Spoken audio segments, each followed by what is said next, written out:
Welcome to Can I Butt In, the Bowel Research UK podcast, where we welcome bowel cancer and bowel disease patients, researchers, healthcare professionals and carers to butt in and share their experiences. We're picking a topic every episode and getting to the bottom of it. I'm your host, Alexandra Rose. I'm the Patient and Public Involvement Manager at Bowel Research UK, and as a patient myself, I'm excited to bring more patient and researcher voices into the spotlight. So hello everyone, today we're talking about illness and disability in the workplace. So what reasonable adjustments do people need, what are companies doing well, and where are they going wrong? So I am imagining this is going to be a bit of a putting the world to rights kind of session. And here to do that with me today, we have Matt Black, who is a speaker and, like myself, has had bowel cancer. And we're also joined by Stephen Jones of Disability Connect. So greetings and welcome to both of you. Thank you. Good morning. So first, I'd like to ask you both to introduce yourselves, just to give everybody a little bit of context. So shall we start with you, Matt, if you'd like to kick off? Sure. My name is Matt Black. I'm 58. I live in London. I'm a father of 2 and a husband of 1. So Holly, Leo and Steph. I suffered bowel cancer in May 2020. And I'm pleased to say I'm perfectly fine from it. I'm making it my mission to talk about my experience and symptoms and signs ever since. Thanks, Matt. Steve? Yeah, hi everyone. Really good to be here. So my name is Stephen Jones and I run a not-for-profit organisation called the Disability Connect Mentoring Scheme, and we offer reverse mentors, disability insight services and speaker events. I work in the civil service as well, and I'm a wheelchair user, so I've got spinal muscular atrophy type 3, and I'm really familiar with the day-to-day challenges of disability and disability in the workplace. Great, thanks both. And yeah, I can see that there's going to be some kind of overlap between what people with bowel cancer or bowel conditions are going to need. It's obviously going to be quite different from what people with other disabilities need, but I think that there's going to be some overlap of issues like communication and how things are handled and all of that sort of stuff. So I wanted to start by asking Steve, what are you kind of seeing from companies at the moment, and are there any kind of common trends of things that you often see that aren't going quite as they should, or even things that people are doing well? Mm-hmm. No, really, really good question. And I'd say at the moment, it's very mixed, it's very varied. COVID and lockdowns have had quite a big impact on workplaces, how and where we work. And I think one of the top stories, the top themes at the moment is that hybrid and flexible working. So in COVID, work from home and working flexibly really became the new normal. And this opened a lot of doors up for disabled people. And lots of people, well, there's one person in my network in particular who was told by her employer it would be absolutely impossible for them to do their job working from home. And then COVID came, lockdown hit, and actually they were able to do it even more productive and better than they were going into the office, really. And that really helped them to manage their own disability and their own fatigue levels as well. So I think it's opened the door for lots of different opportunities across the country, and especially for disabled people who may find it harder getting into the office. That may take more time, may need more flexibility as well. So it's really changed that culture of actually work from home and being flexible. And what I would say is flexible working isn't just working from home as well. It could be taking a longer lunch break if someone needs to go and do physio, or they've got a doctor's or hospital appointment as well. And I think that's one of the challenges I'm finding that lots of disabled people are still facing as well. So they're getting that flexibility in terms of home working, but flexible working is actually something completely different. And I think it's really inconsistent from company to company in terms of how they operate that policy and what that sort of means for them. But what I would say as well is home working isn't really for everyone as well. So one of the other challenges are when everyone's in the office and someone might be struggling with a piece of work, they might be struggling with their job in general, and they may be feeling very stressed, they may have other impacts on them, that's quite hidden in terms of home working as well. So sometimes it can be even harder to spot actually when someone needs help and support, and even when someone that may not have actually declared that they need any reasonable adjustments is sort of visibly struggling with something as well. So I think there's really that pros and cons in terms of that hybrid working and home working approach, and companies should really consider their arrangements, be as flexible as possible, and really consult their teams and their people. So I think one of the big themes is that whole hybrid and flexible working. And I think other themes are, I suppose, general awareness. So I think there's so many disabilities out there, and there's so much variation within sort of certain disabilities as well. And I think, not every employer is expected to know everything about every single disability out there, but it's really just improving that awareness and sort of starting that conversation as well. Yeah, and asking the individual, I guess, because even two people who have the same disability might have different needs. So it's opening those doors of communication and also having a flexible mindset of what you can provide people. Yeah, I think that's such a key one, because lots of people have a view on what disability is, and that might be from their own personal experiences, it might be from the media, maybe they have a family member with a certain disability, but it can be so varied. And even in my condition, spinal muscular atrophy, the spectrum is so vast in terms of what people can do and can't do as well, really. So it's really just actually having those conversations, asking those open questions, and really being led by the person in terms of what they need and what works for them. Yeah, absolutely. So Matt, what would you have wanted from an employer when you had bowel cancer? Obviously it was during COVID, so it might be a bit different to somebody, because I guess that you weren't going into work then. No, I wasn't. It was completely different because it was COVID. So during my illness was quite rapid. I went from completely normal feeling, I thought feeling healthy, feeling fine on the 13th of March when lockdown came in, to being under the knife on the 27th of May, actually, I think it was. So it's a really quick period of not feeling well, suddenly being identified. When it was finally identified and the problem was seen, I was operated within 24 hours. Major operation, 2/3 of my colon gone, 2 weeks in ITU in hospital, came out of hospital, but I hadn't been in the office environment. So it wasn't quite the same shock. And in terms of when I went back, when work restarted, bear in mind I'd lost 23 kilos, so my physical appearance was completely different. People were only seeing me on Zoom. They weren't seeing me in the environment. There's a mixture. So what I found was actually 95% of people incredibly supportive, but that was because I made it a mission. I mean, absolutely what Steve said, communication is key. I started talking about it very quickly. Yeah, after about 4 or 5 weeks, I put a long post on LinkedIn to explain to clients and friends and colleagues where I'd been, because I just disappeared without trace. And it was a really empathetic, supportive reaction that I got back from both the business I was with and the wider industry. So it wasn't quite that same shock being in the office, but as I got back to work in the September, there's no question, it took me time to adjust. I was really tired really quickly. I couldn't do a full day's work straight away. There had to be this sort of adjustment. And on the whole, people were very, very good, because they realized, don't push. I came back, don't push him, just leave him to be, and very, very empathetic. There were 1 or 2 scenarios where people weren't as helpful, but I think that's more human nature, and people don't know how to react, and managers aren't necessarily taught how to react and how to deal with people that have gone through an uncomfortable experience. If you think sadly in our lives when we lose people, how 95% of people will engage, say sorry, other people just don't know what to say. They sort of look at the floor and maybe mutter something.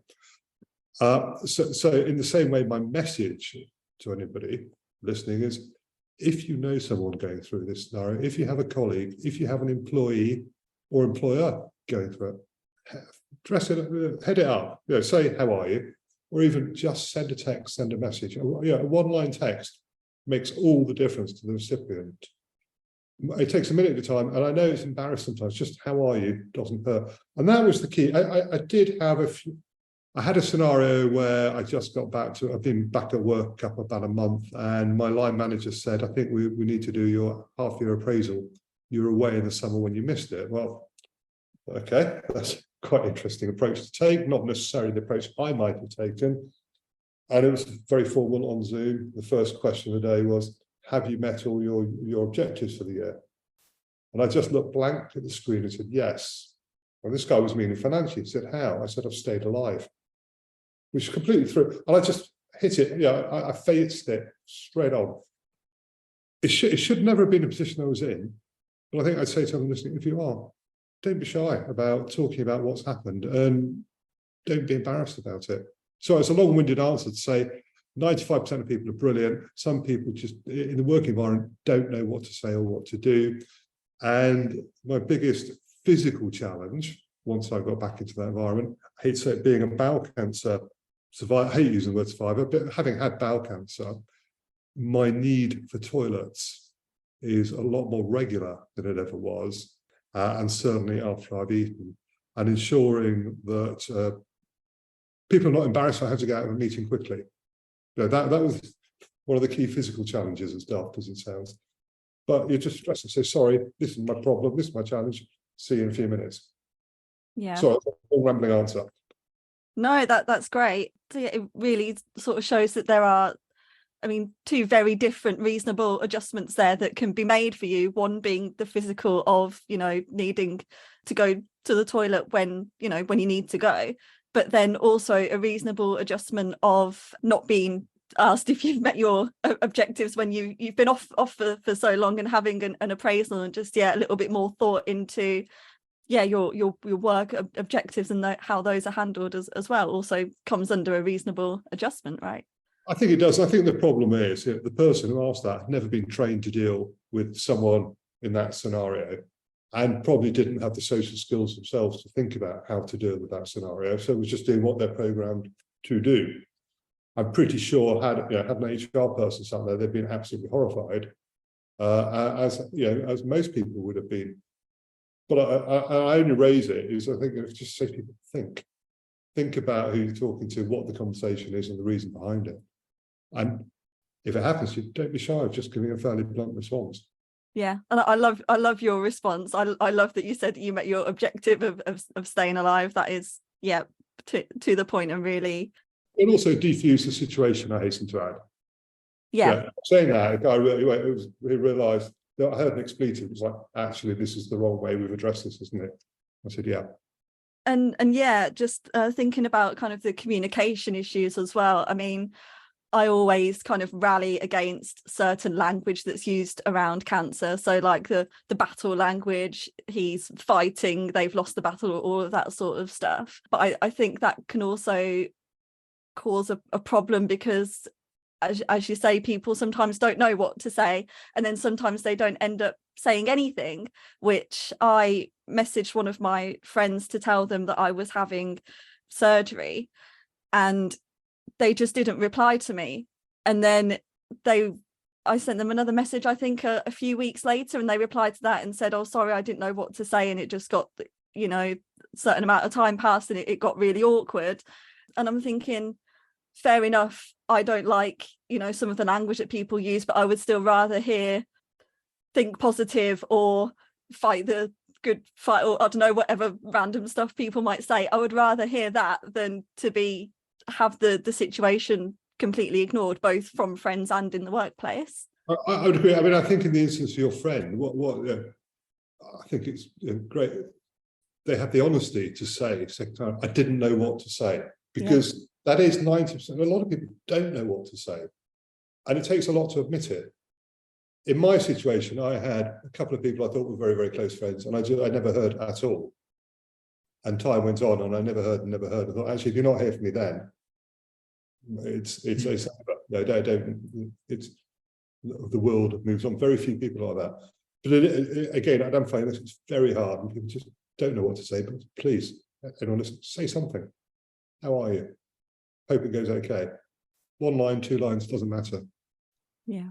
So Steve, is this the kind of thing that you address in your reverse mentoring, the communication and all of these different types of reasonable adjustments? Yeah, it's really interesting what you say there about terminology. And I think some people, as you rightly say, may have never had a really frank and open conversation about disability or illness with someone and are really afraid of opening that conversation in case they're saying the wrong thing. And I mean, in the disabled community, somewhere some people may say, oh, they're wheelchair bound, for example, which some people may feel completely acceptable, but actually that person in the wheelchair may actually feel, actually, no, I'm not bound by my wheelchair, or referring to people as without a disability or without illness as sort of normal. Lots of people trip up on that as well, but I would say people that are going through a certain illness, as sort of Matt described there, or people with disabilities, will be sort of familiar with having those conversations and sort of having that open discussion with people as well. And I think as well, it's really up for that other person just to sort of try and end that awkward in that sense, and even just saying, do you know what? You know, I'm sorry if I say the wrong thing, but I wanted to talk to you about this as I'm concerned, or I'm interested, or I want to improve my knowledge and understanding, really. And that's exactly what the reverse mentoring scheme does. It sort of matches executives, individuals from organisations with a disabled mentor to have those open and frank conversations with disabled people, and to really upskill them in that sense as well. But language can be quite a difficult one to really navigate. But I think from a disabled person's point of view, they've probably had that conversation, 10, 20, 30 times. So they're really used to having that and explaining that in that way as well. Yeah. I think that managers really do have kind of a duty, and it'd be really beneficial for them to have that kind of training to understand how to communicate with people. I think it's also quite beneficial if we with the illness or disability can also lead, if we can, and show people how they can take the lead from us. So I'm just thinking about when I was diagnosed. So I had bowel cancer in 2010, but then I also had duodenal and uterine cancer at the same time in 2018. And my employer at the time knew all about kind of my history. And I thought, well, I've been sort of diagnosed with this again. I'm going to have 2 operations. I'm going to be off work. I ended up being off work for 5 months. I don't want it to be a thing of only a couple of people know, or then I'm left with, I don't know who knows and who doesn't know, and how much do they know. So what I did was I sent out a very silly email to everybody at work. Subject line, I'm not adopting a baby goat. And in the email, I sort of said, I'm going to be off for a while. I don't sort of know for how long or when exactly. It's all being figured out. But it's not because I'm doing anything fun like adopting a baby goat that I need to take care of, or going on tour with Drake or anything like that. It's because I have cancer again. How boring, I know. Very annoying. And yeah, really kind of downplayed the whole thing and put my kind of weird sense of humour on it, and kind of allowed people to, people message me back, even people that I wouldn't necessarily expect to message me back or have such a positive, people that I didn't really speak to, saying things like, oh, I'm here if you need to talk, and that sort of stuff. So I think that is an example of, I just think that it helped that I took the lead there and showed people how I wanted to communicate about it. It's really interesting you did that, and I did something very similar. So I did this LinkedIn article, and I worked in there's an American-owned corporate, probably 1,000, 1,200 people in London, 2 or 3 buildings. And when I got back, so this LinkedIn thing I wrote sort of had legs, that suddenly, within about 2 days, it had 20,000 hits, and people were commenting great, but also I was getting in-messages from a lot of people saying, I've had a similar experience, thanks for talking about it. So I expanded this to 2 or 3 page paper. And when I got back to work, I went to HR and marketing and said, look, this is my story, this is my experience, this is what I've written, what can we do with it? And that became quite an internal, they used it internally. And I said, I'm very happy to put my name to it, put my photo, no embarrassment. And it went far and wide. what that meant was all sorts of people were then getting in touch saying, sorry to hear what happened. People you wouldn't expect and people you didn't really come across. And that was so rewarding and so engaging. But I think key with what you were saying, yeah, I used a bit of humour in it, a bit of self-depreciating humour, because I think that's a really important tool. And I didn't want to be defined as Matt who had bowel cancer. I wanted to be defined as Matt who talks about bowel cancer because no one else does. But I didn't want to be a victim, if that makes sense. And I think, as you said, humour and communication, as I keep saying, are just the really important factors. And we as people who have disabilities, cancers, whatever, the more we talk about it, the more we're helping other fellow travellers. I hate the word battle, I hate the word fight, I hate the word survivor, I hate a lot of words that are involved. But it's a journey we're all going on. And I think the more we all engage, just like we're talking now, it helps others in the same process. And yeah, I completely agree with that, really. And I think it probably goes back to when we were talking about being person-led as well. So for both of you, I think you were very proactive in sort of saying, this is the condition I've got, explaining to others, raising awareness. And I think that's really great. But I guess for other people, they might not want to tell anyone. They might feel like, actually, do you know what? I don't want to, almost be labelled or have this on me or all of that, really. And I think some of that really comes from potentially who they are as a person, plus also their employer. What is the culture like there? What might happen, let's say. I think there's quite often that fear as well in terms of declaration rates and declaring and coming forward, really. And I think that really puts it onto that organisation about how to really make that inclusive culture and make it feel like people can be themselves and share openly and raise that awareness. And I think that is really key in that sense as well. And also I think it really relates to what inclusion is. And I really like your point there about Matt, about not wanting to be defined by your illness. And in theory, inclusion is only really mentioning a disability or illness when it's applicable or when you need to in that situation. And I've been in sort of instances where someone's almost said to me, oh, you must find that hard because you use a wheelchair. And it was like nothing to do with the situation, really. And I was thinking, you didn't really need to mention it in that context, really. So it's really about actually, being person-led about how often they want to mention it, how much they want to really share, and really accepting if someone doesn't want to share as much as others as well, and also not mention it when it doesn't need to be. Yeah. And maybe also not mentioning it to people when you haven't had permission from that person, or you don't know if they want the information to be spread far and wide. So yeah, it's both sides of the communication coin, isn't it? Like what you do talk about and how you talk about it, and also maybe when you don't talk about it and who you don't talk to about it. I think that's right. Yeah, we all have a right to privacy in whatever environment, and it is our choice whether it is talked about or not, and we need to be able to control that. I would totally concur with that, what you're saying. And really interestingly, we spoke a bit about lockdown and pandemic and everything, and so I've always had a visible disability. I use a wheelchair. You can't almost not see the fact that I use a wheelchair in that space. And in lockdown, I started a new job, and it was completely working at home, and that was almost, it turned from visible to really invisible. So actually, on those Teams calls and Zoom calls, no one knew I was in a wheelchair, and I was thinking, should I mention it? But then I was thinking, well, I don't actually need to. Like, why would it come up in conversation? Because it naturally just wouldn't.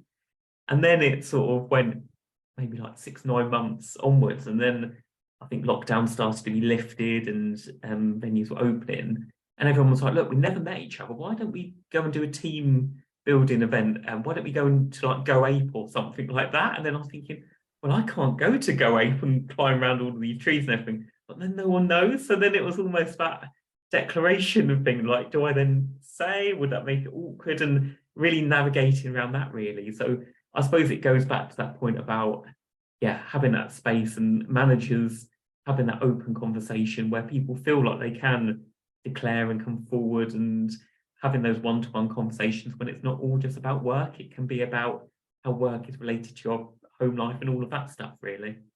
So sorry, I'm intrigued now. So how did you how did you inform them, or was it when you turned up to work, and what was the reaction? Yeah, that really interesting question. That, I mean, I didn't sort of formally say, oh, by the way, I use a wheelchair, sort of thing, because I thought that would almost go against the inclusivity agenda, really, when everyone sort of works together and everyone has their differences and challenges, and all fits together as a team, really. So in the end, we just met up in the office, and to be honest, there was no reaction.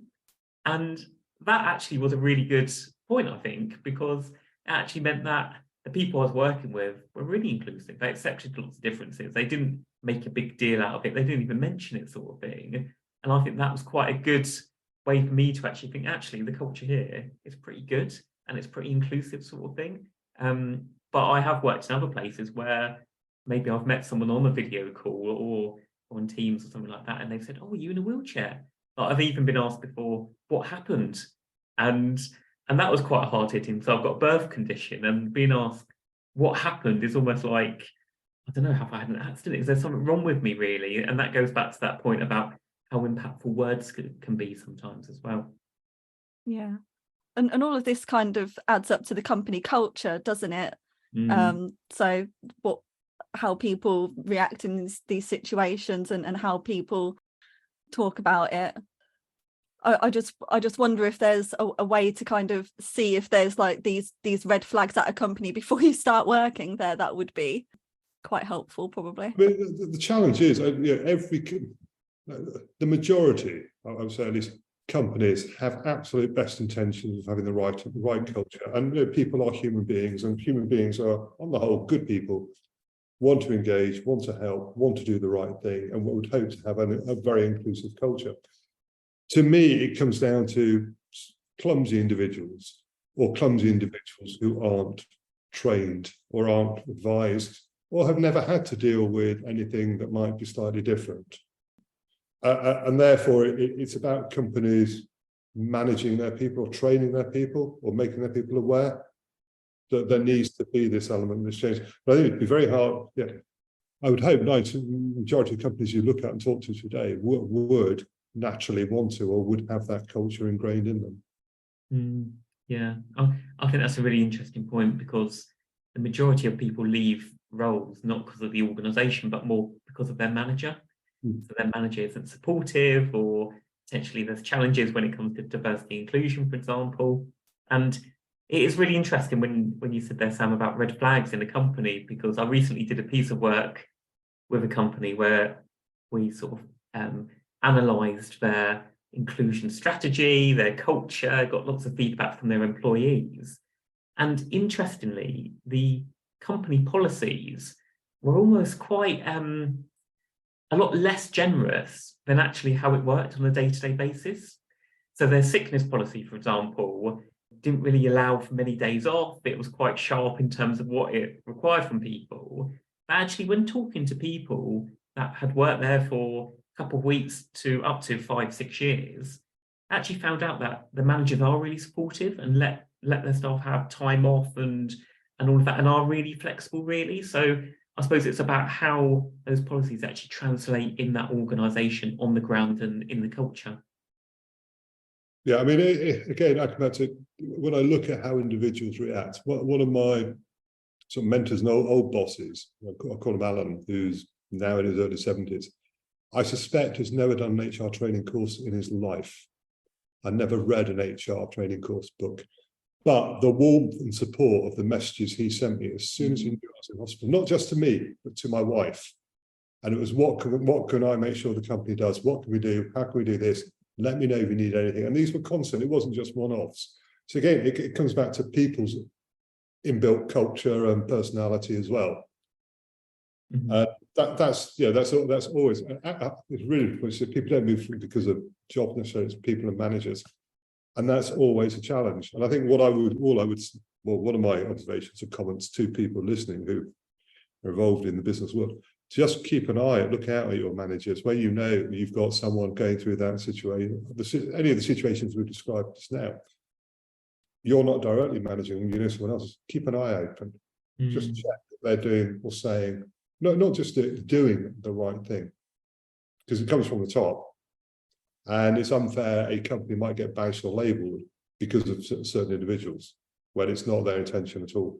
Yeah, I think that's really good advice. And yeah, that's what you were saying before. We're all humans first, aren't we? And workers second. And you know, none of us are put on this planet to work or to go by the, you know, the stringent rules of whatever our workplace may be. So yeah, leading with compassion and yeah, what feels natural, rather than perhaps going back to your appraisal and how that was handled, if that was to be led with compassion and human thinking first, rather than kind of understandably perhaps gravitating to this needs to be done for our work. This is the schedule or the plan that we have to follow.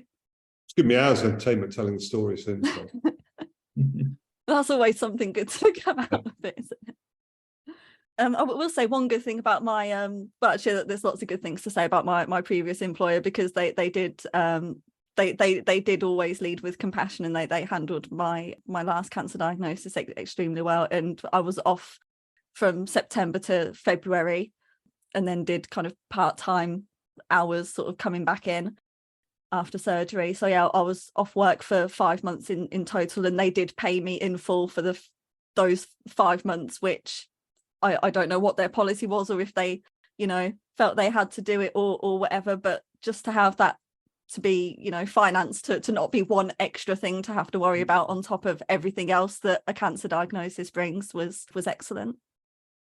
Yeah, again, I was very fortunate with that as well, and it's a really important stress to be relieved of, because there are so many, you know, you've got so many things going on, that to have financial stress, you know, really is a challenge. I think it would be a horrific challenge to people.